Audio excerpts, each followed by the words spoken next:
Hey guys, ako dahil si Alfred, isang OFW dito sa Qatar. Wala, share ko lang. Nakapagod pa dito sa abroad mo. Dati, pangarap na pangarap kong pumunta ng abroad. Tapos ngayon, hindi naman sa nagsisisi ako. Pero parang gano'n na nga. Yung parang robot ka dito.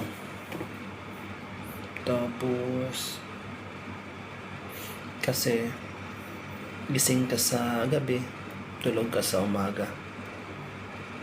Sobrang hirap.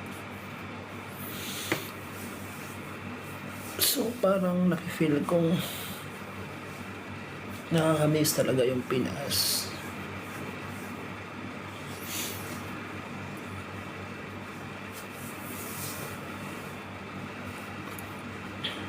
Magto 2 months pa lang ako dito pero grabe. Sukong-suko na ako. Naintindihan ko talaga yung mga mga nag-iibang bansa. Kasi andito na ako sa sitwasyon ngayon eh.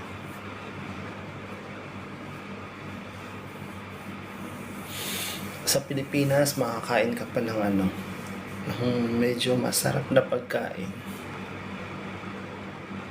Tapos dito, hindi. Doon ka sa pambansang ulam ng mga OFW, itlog, noodles.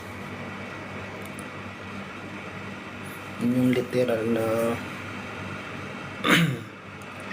pagkain dito sa ibang bansa. Tapos maniniwala ka talagang nandito sa ibang bansa yung pera, pero wala dito yung saya. Grabe. I felt so tired.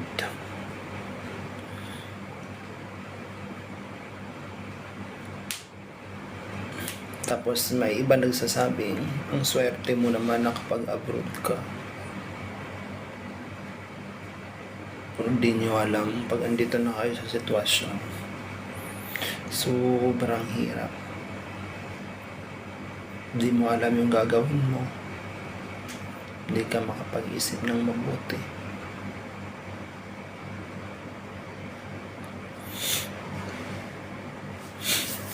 Wala. Nakakapagod dito, grabe.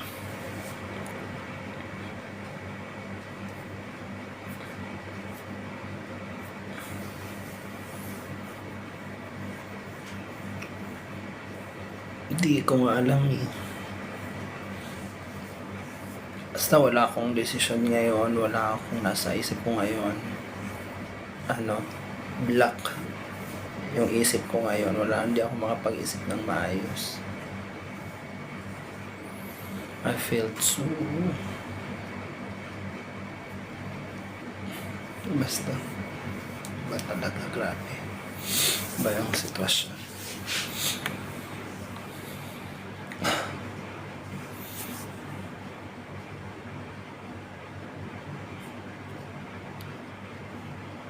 Talaga